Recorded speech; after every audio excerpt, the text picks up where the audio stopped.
ngendlela okuyiyona kodwa futhi thina njengozulu nanjenge Ndlunkulu yakithi kwaZulu nanjengesigaba sokuthi thina simele iqiniso lobuthina asikwazi ke ukuthi sizibe izinto ezibaluleke ngokudlulele kuthina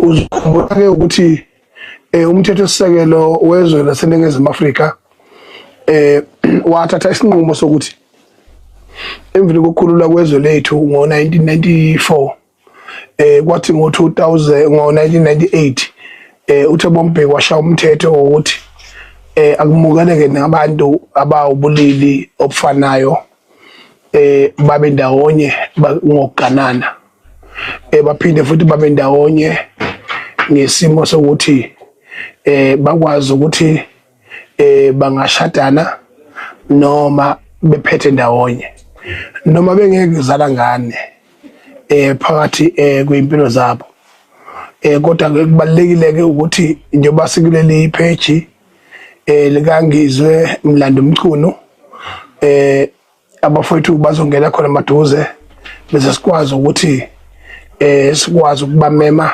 sikhulumisane nabo cela ke bonke abantu babe ingxenye yalokhu ukuthi sikhulumisane nesizwe saseNingizimu Afrika ngodaba olubucayi ngendlela esimanga ngoba uma singabuthathi ubucayi balo lolu daba sizoba nenkinga eserious kakhulu ekuthenini sigcine sesiba abantu abangama ambulance noma abazicisha umlilo abazogijima bezobheka isimo esisonakele ngoba uhulumeni wethu akayimisele ngokusave. They have been there since 1994 until today kodwa akaze benze lutho okuphila kuthina okukhombisa ukuthi bayakwazi ukuhlonipha ama emergencies aqondene nathi namanje ke ngizosho nje into eyodwa eqondile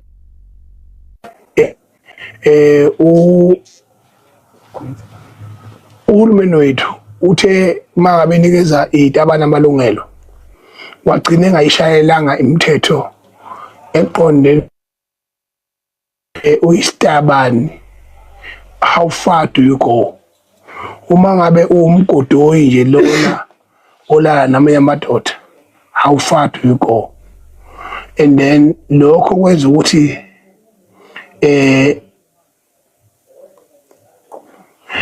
lokho kwenza ukuthi ke iqiniso lonke leqiniso lodwa obhekene nalo ligcine likwenza ekuthenini ube umuntu manje ongakwazi ukuthi i-direction ufanele uyithathe ibhekephi.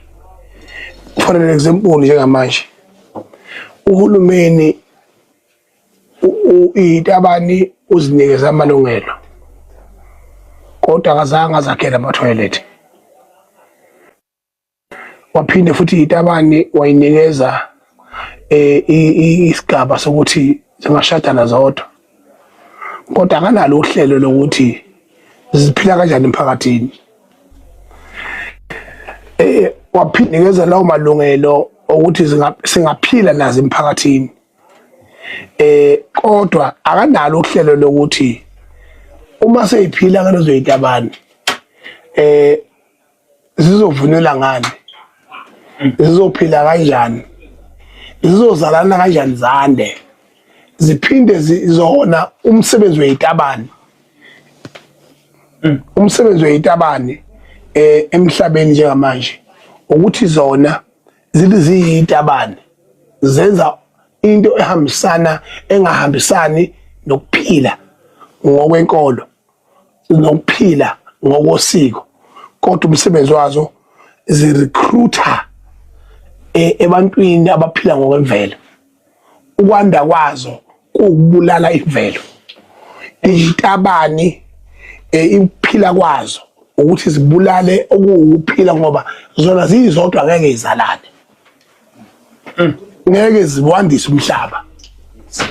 itabane zawubulala umhlaba itabani ingakho ikolo engayivumeli nesiko lengayivumeli ngoba uma singaqhubeka nezitabane ziphile ngalendlela esifisa ngayo okusho ukuthi we are enjoying the moment of the existence of the world and emva kwalokho umhlaba uphinde uphile and then engaphindeni ukuphila komhlaba ngoba ayikho indoda engazalisa enye indoda akekho umfazi ongazalisa omunye umfazi lokho kuyisimangaliso esijulileyo ukuthi ingane esizalayo nezizulu lezizayo kufanele zikwazi ukuthi leyo nto leyifile kodwa ngoba sinohulumeni onesihe sokubulala izwe ingakho sila namhlanje wayinikeza amalungelo samukela ukuthi cha zingxenye ye-constitution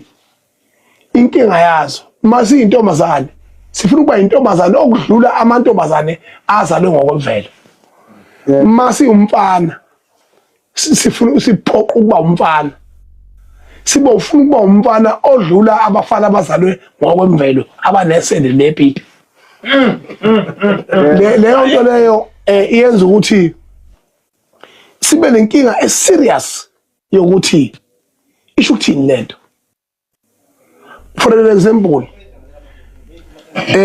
ngaphambi ukuthi ngifaka abafowethu njengoba ngisachaza nje la sibhekene nenhlamba edlulele ayikho inhlamba edlula ekuthenini izitabane zikwazi ukuthi uyabona nje mawungabe umuntu wesifazane igqapho lomuntu wesifazane la eNingizimu Afrika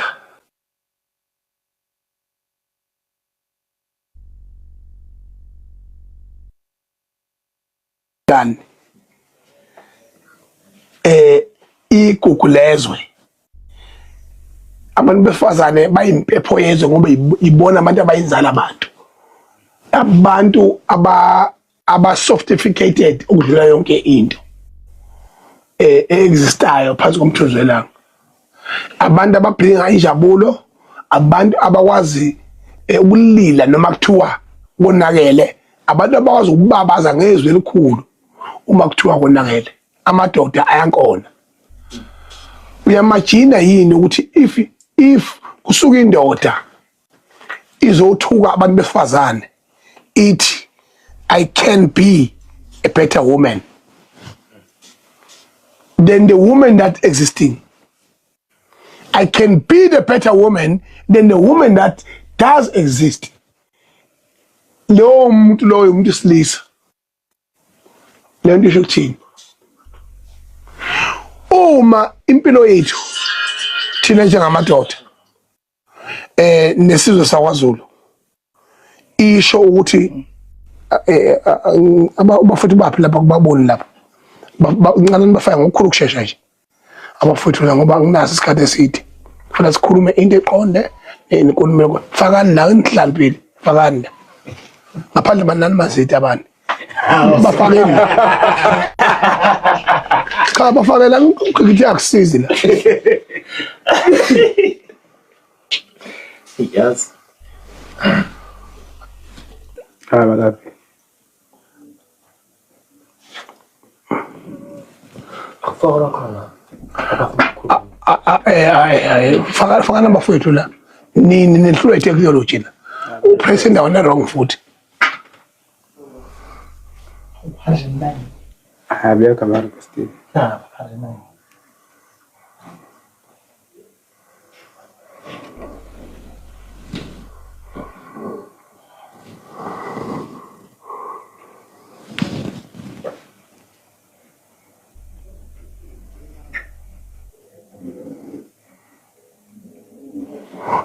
upress wala angiyazi mina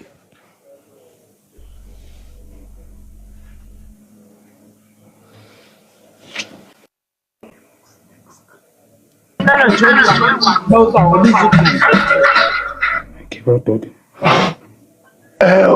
Faka la mabangisi apela Keep out todo. Fika khipha masimba sitabana ngifuna amavava mina. Bheka amavava lapho. Nophana umthakathi. Sesh.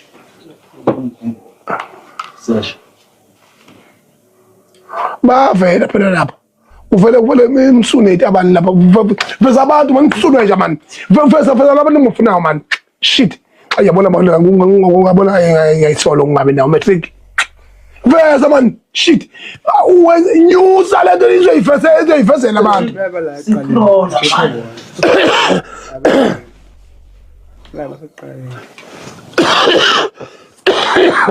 Shit. Bakhona la baveze la.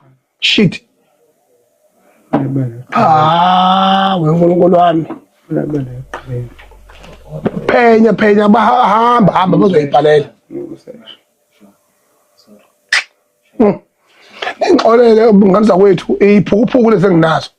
Ndifuna ukufaka izitabane ezifana nazo.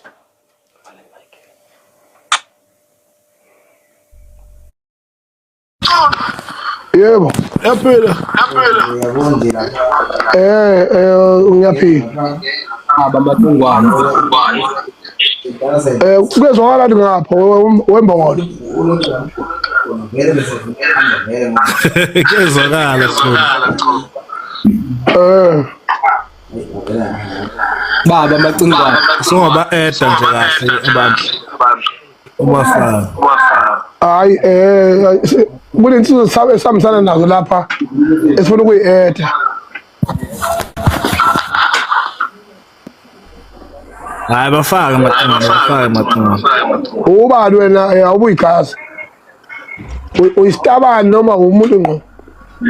Ambuze. Batha kahle mfo leyo ulunda mahlabathini. Umuntu ngqo. Umuntu ngqo noma uyisitabani?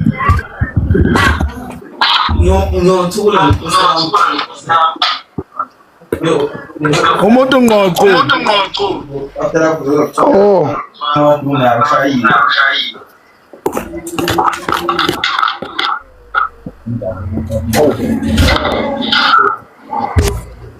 Ya uthini?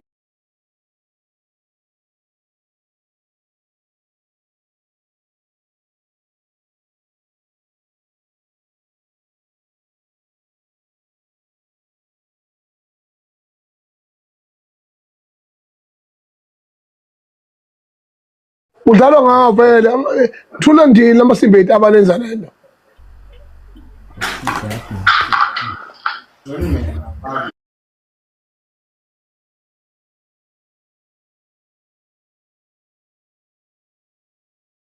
Bonisa. Bosonelizwe nje baphethe. Ngicanga impela nje bafowethu.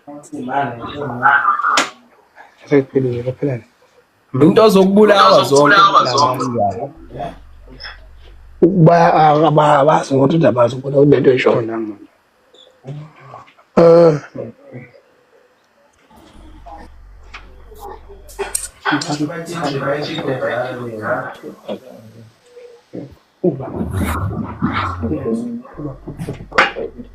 Ngocingane nabantu babo. Mfowethu.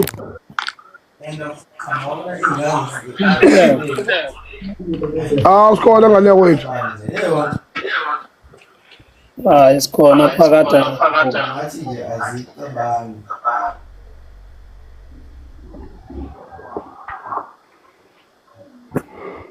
Ngana ukuthi ngixolise mntaba lapha emkhaya ngoba inkinga la ihambisana nesimo setechnology. Ngeke sikwazi konke ngeke ugaya inkani ngapha futhi uhlaniphela itechnology. Lezi ingane ke leziyaziyo nje lezingazama nje ukudesha.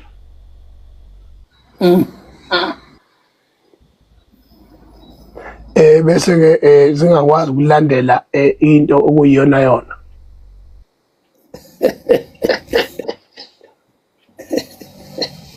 Mina ngithi uyatayela.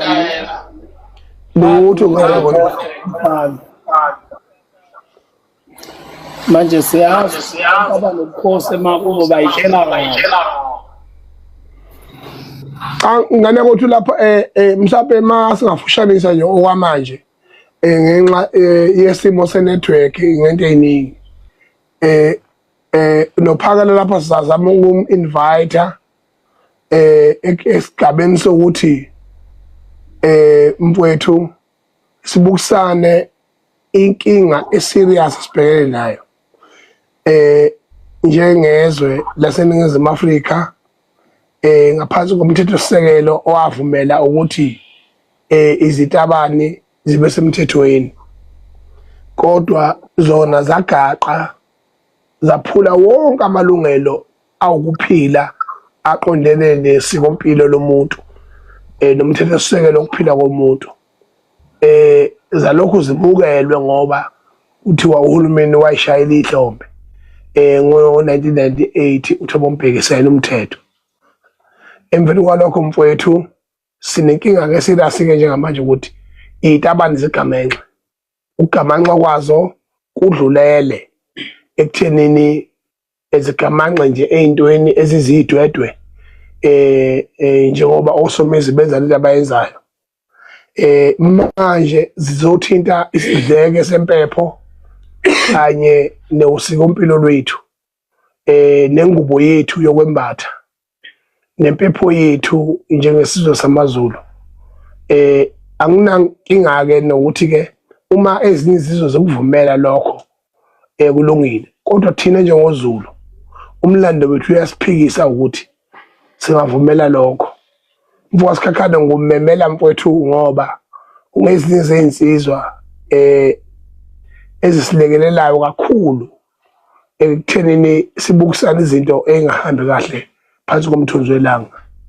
Namhlanje-ke mfowethu noma kuyilanga elibi kungoLwesihlanu kodwa ngithi asikubangule lokho ngokukhulu ukuphuthuma ngoba isimo sakhona siyaphuthuma futhi hhayi ukuthi siyaphuma esandleni, sesiphumile esandleni ngoba kangangoba sesinane-date zithi iy'tabane ngesonto ziyavunula kuthiwa ziyohayirisha yonke into ethiwa imvunulo kamayemaye zivunule. Mina-ke lokho ngiyakubabaza-ke ukuthi njengoba kuney'nsizwa zakithi eGoli namaZulu akithi eGoli angifisi ngathi into enjalo ingafinyelela kubona ukuthi iy'tabane ziyovunula namajistrini zishidabele imvunulo yakithi ngoba ingubo yethu yokuthandaza.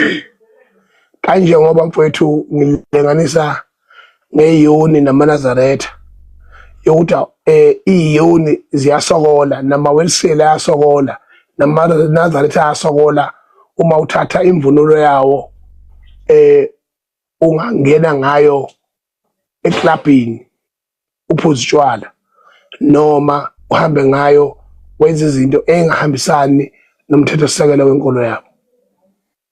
Ngiyacela-ke ngane zakwethu ukuthi mfowethu nawe mfowethu ungenelele ngokombono wakho nangokweqiniso lakho nangokwesimo esibhekene naso njengamanje ngoba izwe kumele lilungiswe yithina esisenamehlo okubona ukuthi kufanele kwenzakaleni.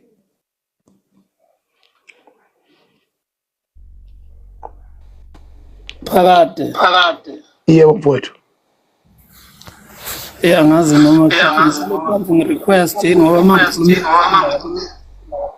ngiyakuzwa futhi akani muzwile yini. ngiyakuzwa kodwa manje Angizwanga. ngithi ngiyakuzwa kodwa ngathi okune echo. ngicela ukuqala phansi. Allo? Uyangizwa manje? Ngiyakuzwa mina uMacingwane, inkinga yimini ifoni yami engathi ine-echo.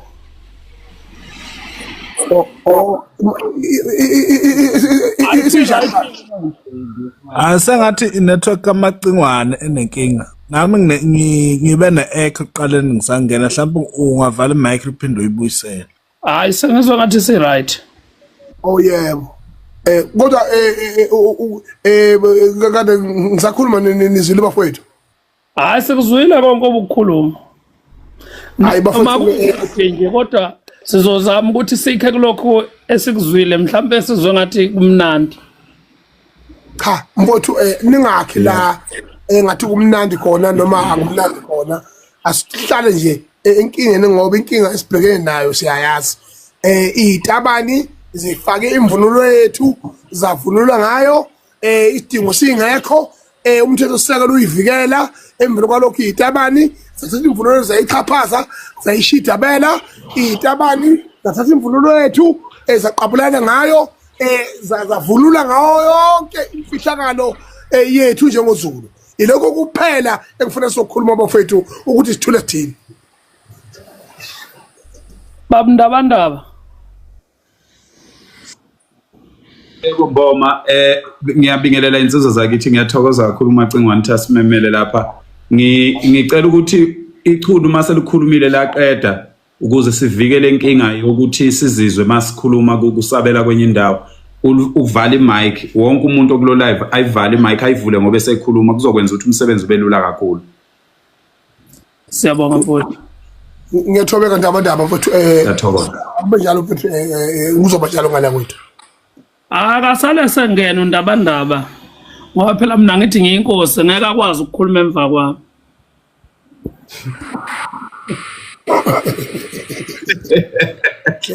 hayi kusho hey batho ayifuze ngoba mina nkosi ame vele ngumdidiyeli okwami ukuphelela lapho ngiyabona ukuthi ngiphakathi kwabantu basebukhosini cha ngingene bafowethu ngiyathokoza Mboma ngiyathokoza Macingwane mfowethu ngokuthi usibizele lapha Mboma kunabantu abaningi abathema bebona le post lena ukuthi umfo kaMchunu usicelela lapha ama comment amaningi abethi ingani wena uzwani nechunu engani wena uzwani nechunu ngithi ke mina yimi ngithatha ucingo ngashayela ungizwe akuyena ungizwe fonele mina ngamshayela ngamtshela ngathi wemfowethu lokhu kungezwe lokhu kungemsamo yethu lokhu kungathi qobo kungekusasa lezingane zethu sizinsizwa thina asedluleni endabeni zokungcweka namhlanje akungcwekwa la kubanjwe impi yangempela la so ke angifuni indaba yokuthi sikhunjuze ukuthi konje sake sahilana sathini yiphi insizwa ethi mayihilene nenye insizwa kuze kuphela iviki ithukuthele umuntu onjani lo yakana ingane lo muntu akanabona abantu abathandayo lo muntu so ke ngifisa ukukhulula laba abanenzondo yabo abafuna ukuthi inzondo yabo iphathwe ngabanye abantu mina nginayo inzondo mina nakusasa futhi uma uMchunu ekhuluma into engahambisani nayo ngoba ngiyindoda ngiyophinde ngisho futhi hayi Mchunu lokho angihambisani nakho kodwa mayikhuluma okuphathelene nezwe ayikhuluma nje okuzokhuluma nezingane zami njengoba ngizele nje nami hayi ngeke ngize ngicabange ngisho ukucabanga mina ukuthi kufanele ngiyeseke leyo ngibe ngokuqala mina ukubhala ngalento yezitabane lento yokuthi izitabane zifaka imvunulo yethu ichunu lathi lingena ntambama ngase ngibhalile lathi lingena ntambama ngaba ngokuqala uphumelo obala lathi nje uMchunu ngiyameseka lapha afa khona ngalento ngiyofa khona yimi ngithatha ucingo ngamfonela ngathi uma bekubiza enkantolo ungitshele mfowethu ngiyoba khona ngoba ekugcineni kosuku imapha amalungelo anelungelo lokulwelwa namalungelo angenalo ilungelo lokulwelwa yini makukhulunywa ngokwethu kwaZulu njalo thina bonke umuntu unelungelo lokwenza noma yini ngeyethu into yithini esingenalo ilungelo lokwenza noma yini ngeyethu into noma ukuyivikela ukhona akababhala ukuthi manje ngoba izitabane imithetho ibhaliwe zona ihambisana nemithetho zihambisana neyazi imithetho hayi yethu zihambisana neyayi imithetho lengenamagceke awukho umuzi namanje awukho umuzi wesitabane mawungahamba nje ucinga lapha eSouth Africa awukho umuzi wezitabane umuzi okhona ilama hotel abahlala kuona nalezi indawo abayiqashile abahlala kuzona awukho nje umuzi ongafika ukhuleke kuwo Mboma uthi ngiyakhuleka kwaSikhakhane kuthiwa umuzi wesitabane lo awukho bayesaba nabo badala laba bantu baba khona abanayo imizi banezindlu umuzi nendlu izinto ezimbili ezihlukene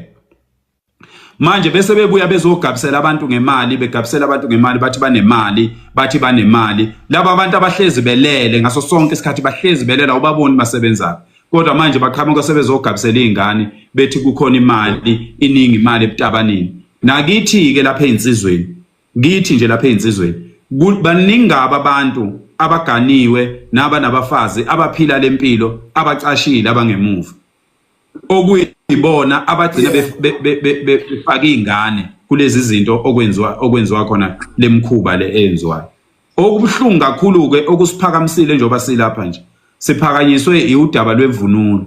Kukhona abakhala ngokuthi kungani imvunulo kungakhulunywa ngokuthi isizwe simbatha amambatha intombi zibhinqa amabheshu. Bafuna sikhulume kuphi, bafuna sikhulume nini ngoba sihlezi siyikhuluma leyo nto, sihlezi siyilwa leyo nto.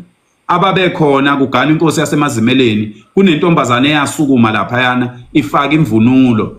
Wayekhona uMacingwane yasukuma ifaka imvunulo leyo ntombazana yavumisa ifaka imvunulo. Yimi lo engayicela ngathi mina hayi okungcono uma ngabe ukuthi into ojwayele ukuyenza le ngicela uhambe uyoyenza khoneni lapha, ungayenzi phezulu kwethu ngoba lokhu kusukuma nje phezulu kwethu usivumise uvunulile uyintombazana ungabhincile uvunulile akuyona into eqondile. Okwangiphatha kabi ke amanye amakhosi ayekhona lapha akhuza mina ngikhuza lowo mkhuba loyo. So ke kukhona nokonakala kwezinto okukhona okwenziwa ngamakhosi afuna ukuhambisana nesikhathi, afuna ukuhambisana nesikhathi samanje, akhohle ukuthi into yobukhosi ayinayo ifashion. Njengoba silwa nje kukhona osedelelile nje lapha sinomchuno wasifaka sobabili wathi wona amakhosi nendlula mithi ayithula ithina abafana abancane belwela izwe. Yitha amakhosi njengoba sikhuluma nje yitha amakhosi awekho ngaphandle kwethu. Sikhona ngisho isisho esishoyo esithi sizinsizwa thina singamakhosi. Amakhosi ayizinsizwa yithe siyingubo yazo. Manje ke ingubo yomnikazi nukumnikazi iphunga nje lo muntu linikwe ingubeni ayigqokayo. Yithi ke esingamakhosi yithi abanikazi bamakhosi. Manje ke ngeke sivume ukuthi kwenzeke into engasile kuthathwe into esiguqa ngaye emsamo.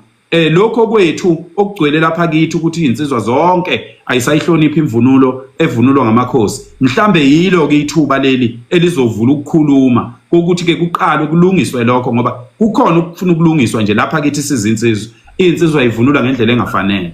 Manje ke kodwa ngeke sithi ngoba insizwa ivunula ngendlela engafanele bese sithi lokho kubi okwenziwa yitabani okwenziwa abantu okungafanele ngisho nabe bayithinta imvunulo. Bese kuthiwa ke ngoba kukhona abonayo vele lapha kithi asivu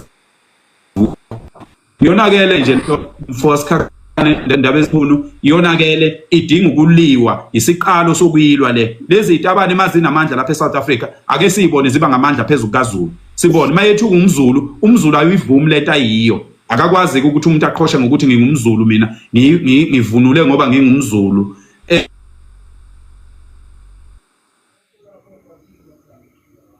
Zulu kuyazalwa iziphi ingane izozalwa yilaba abantu. Ake ngihlehle bafowethu ngibuyele emuva kancane. Ngiyathokoza. Ndabadaba bafowethu uyangizwa mfowethu. Ngiyakuzwa. Ngina kwethu ngiyabonga kakhulu ngiyakwamukela ngokwenkulumo mfowethu ngeke ngisangena ke kulolu daba uqale ngalo kodwa futhi mfowethu la ngempela iqiniso lithi imkhombi yenanana njengamanje mfowethu silimele kakhulu siyisizwe silimele ngokuphezulu ukulimala ukuthi bafowethu uma singasukuma sivukele ongokwethu akekho umuntu oyosukuma kuvikele bafowethu njengamanje sigaxela ukubhubha uma izitabane zikwazi ukuba so comfortable entweni yethu sibe sizamukele ngokomthetho sisekelo kodwa ngokwezwe nangokosiko impilo ufuna sibe nelimit asinayo ke limit ngoba oyintombi omfana ufuna mayisenza intombazane ufuna ukuba intombazane idlula umuntu lo intombazane ufuna ukuba umfana adlula abafana njengamanje mfowethu konke okushilo nguzwile siyakuzwa siyisizwe njengamanje sicela mfowethu umfowethu Bavava angene kodwa futhi ningena nazo ukuthi izitabane kumanje thuwa imvunulo ifuli booked kwamayimaye izitabane zithi ngesonto zona zobe zivunule zitshengisa ukuthi thina lento sikhulumayo siyaphetha bese ubuka uhulumeni uthini kuzothi mangabe isimo siphume esandleni lezi zinja mana ke manje icingwane uswajwala ukwenza lapho live bakho vele uheme wedwa ungekho umuntu okuphendulayo so sikhohlwe la inetwork iyahluka izohamba manje inetwork la mfowethu ngicela ukungena nami bese uthi sengiphazamisekile ngoba sekuze kwaphuma undaba kodwa mayibuya nimgade lapho nimfake cha chuno mfowethu isililo esikhalwayo siyezwakala bafowethu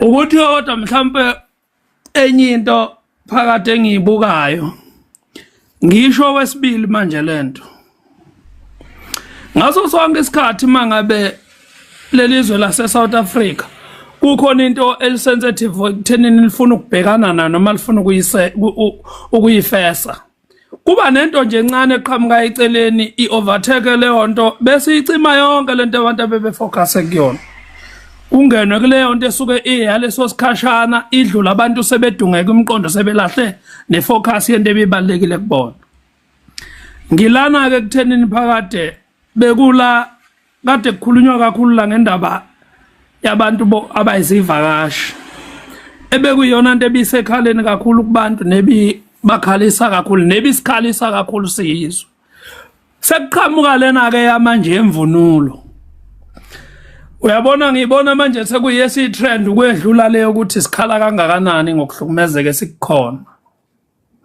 ngeke ke mase kuqala ukukhala singagcini nathi sizizwa ukuthi asikhale noma sifuna ukuattenda lokho ukukhala okukhalwayo mfowethu kule nkulumo ethinta nibabiza ngani ngibajwayele mina labantu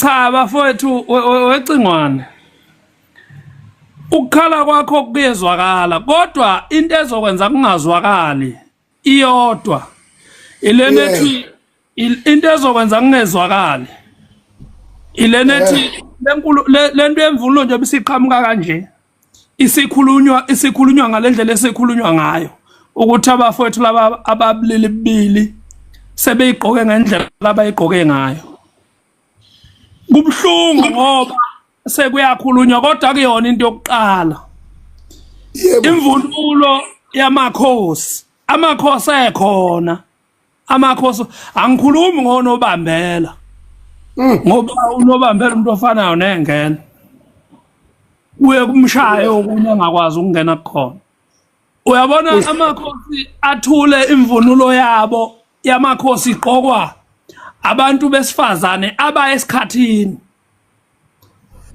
namhlanje imvunulo iziqokwa laba ababulili kubili njengobazi ukuthi baya esikhathini noma bayi imvunulo vele abanikazi bayo ucingwane ibona abaphisane ngayo ngoba phela abanikazi bemvunulo iyona indlunkulu namakhosi uqobo bayithathileke imvunulo baphisana ngayo thina sinqaba nento yobani sinqaba nento yobani thina abanikazi bayo mabephisene ngayo ngoba ngeke umvimba umuntu mayethatha isinqumo ngento yakhe neyigugu lakhe ukube nje uyabona ungabe le nkulumo imnandi kabi noma inesoka kabi ukube kukhulunywa ukuthi sikhuluma thina emva kwabanikazi bayinto kodwa manje sizothi thina silwela imvunulo abanikazi bayo bengayifuni ngoba phela abantu abangayifuni imvunulo iwona amakhosi saza sayibiza ngesibongo sawomunye umuntu zaba isizwe mina mfowethu ngibona sengathi ubhlungu singabuzwa kodwa ngeke kuze kusebenzele ukuze ubhlungu kulesikhathi esiphila kusona yebo ngake ngasho sikhuluma nawe koMnew Life ngathi kwasuke konakala amakhosi anikela ngobukhosi athatha umthetho ngoba amakhosi madala kunomthetho umthetho wakhe lephekwa amakhosi anikela ngobukhosi athatha umthetho kahulumeni oshintsha usuku nosuku awasasho noma ubhlungu noma umnandi ayithulele nje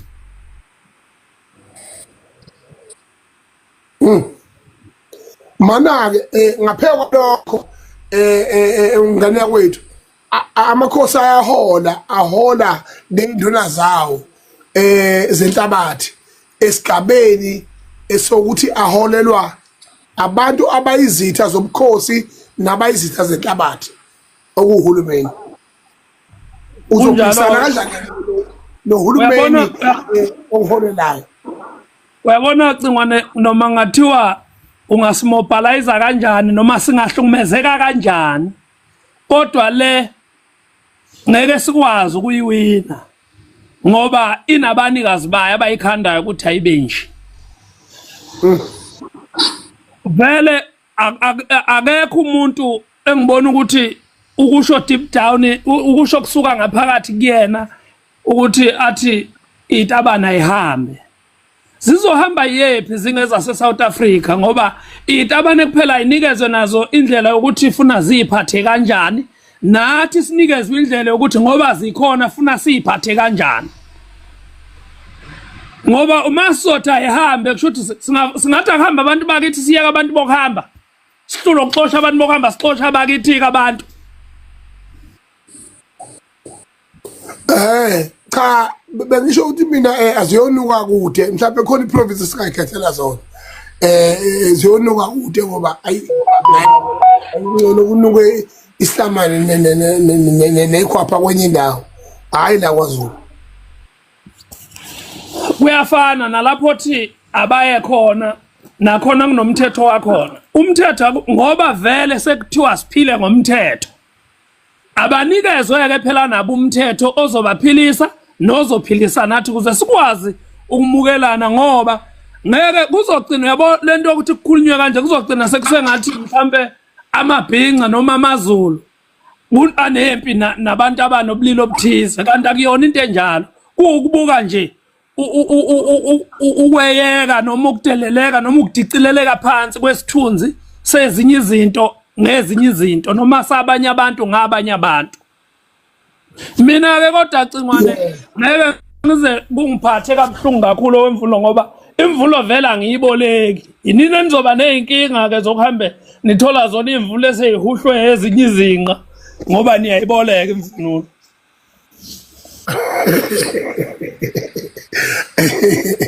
Hayi bala ke mkhaya yena nobuyingenelela bala cha wethu ngithi mina kuwe ngane yakwethu ngiyabonga kuwe ngibonga nakuphakela umthakathi ngokwazi ukuhulula leli qiniso. Ngifuna ukusho nje into eyodwa ukuthi amakhosi nendlonkulu badayisile.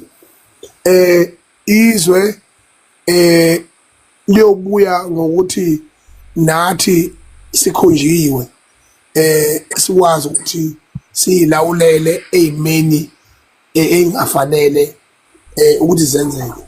Mina ke ngenhlanhla ke ukukhonjwa umuno wendlula mithi nginalo ilungelo lokukhuluma ngoba umlomo wayo indlula mithi uma ngabe ukhona ungahambi kahle ngibona ukukhulumeka ezweni. Namanje ke ngithi noma ngabe imuphi umuntu ongumZulu wonke amakhono omhlaba akasukuma alwe. Akukho sitabani savunula ngemvunulo yakwaZulu, akukho sitabani sageiza ngemvunulo yakwaZulu noma ngabe sezamcimbi umuni ekubeni singakho kungekho leyo singenalungelo lokuthi siyenze lonto. Lo mcimbi soyifikela qathatha bese sibona ukuthi senze njani, sikhulumele nabo phansi bese phinde ngaphezulu kwalokho ngiyaqinisekisa ngithi mina amakhono onke itabane into eziyicabangayo into ngabe kufanele ziyayenza ngabe ziyaxolisa zithi siyaxolisa lokho kwenzekile kube wrong futhi okwesibili siyacela ukuthi nisikhulise ukuthi ikuphi efanele sikwenze nengafanele sikwenze. Lokho kuzosilekelela ekuthenini sazi nathi ukuthi i-excitement yethu njengeyitabane ihamba ifikephi, ingathinti i-altara, ingathinti umsamo wabantu abaphilayo. Njengoba inkolo nesiko liyinto ejule ngendlela esimanga esike sivume ukuthi lihlamba naso. Cha mfowethu ingwane. Njoba ngishilo namanje ngisasho. Ubhlungu noma ngabe buzwakala kangakanani. Kodwa khona la ekufuna engabe ebusuka khona noma sibambelelise khona. Njobusho nje uthi khona abasidayisile. Abadayisile thina, abadayisa into yabo. Thina kade vele sadayiswa. Sadayiswa thina mhlabe ohlala nokhokutha nje saqala lapho ukudayiseka.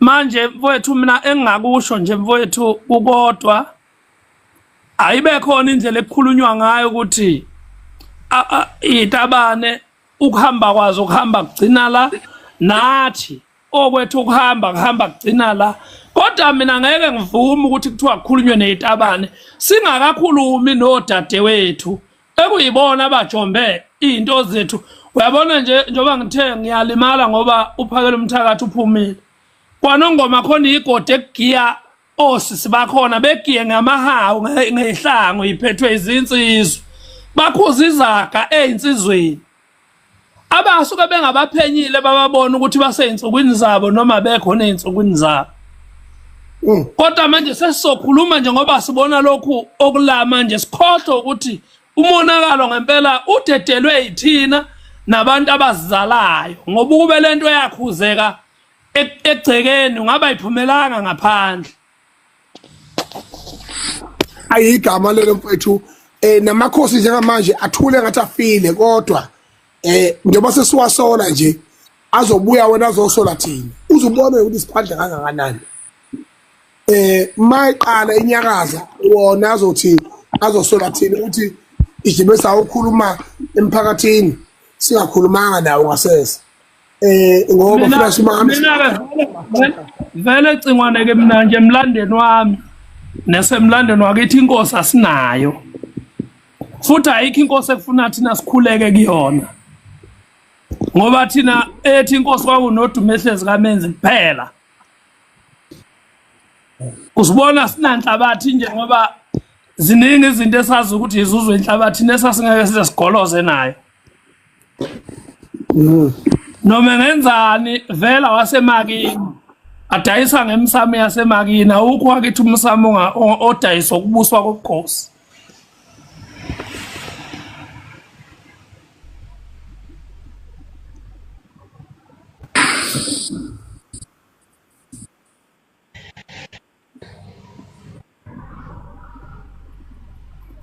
iyakuhluphi na one yebo mfowethu ngiyakuzwa bani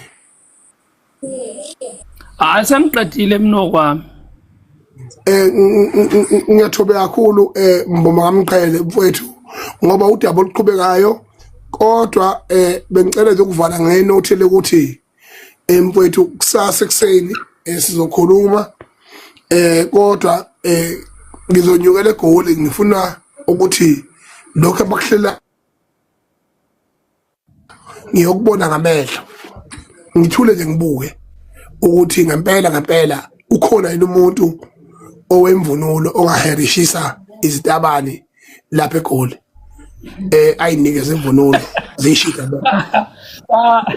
cha ciwane ngeke phela uvimba abantu ibhizinisi phela lokuthi baqashise ngeke ungabaphazamisa abantu abaqashisa ngoba nami imvunulo mangithiwa ngithumela intombi yami ayihambe iyongibolekela ingafika ibuye naye umuntu oqashisayo ngeke azi ukuthi iyoqokwa yiyo noma iyoqokwa indoda yayo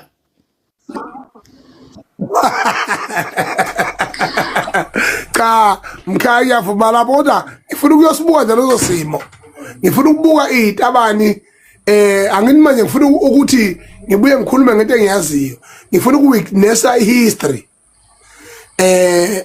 ukuwitnessa ihistory ethi ngiyibonile izitabani zevunulo ngemvunulo kaZulu zatshikisa ngayo kwaMayimaye nesonto njoba zihleli angisho ukuthi mina bengizothi khulu bengizothi ngayi lapho owami umbono bengizothi ngiyaya ama hostel onke eGoli insizwa zakithi ngiyaya ngifuna ukuyobona amanyala ngifuna ukuyobona izitabani zivunulwa ngemvunulo kaZulu phambi kukaZulu phambi kweinsizwa bese ngiconfirm ukuthi sisodwa. Cha uyazi mina Chunu ngishiswa yini kanjalo ufuna ungibuza ukuthi yini yenze usho njalo ngoba ngiyasho ngithi mina wami umbono ubuzothi hayi ungayi ungafani nomuntu wesifazane othe okuye nothatha ifoni yendoda ayivule bese ebona izinto ezomkhalisa ngoba uzoya lapha ufike lento othi uyayibona uyibone yenzeka mhlawumbe ugcina usuwenza into wrong ngokucasuka noma ngokubuka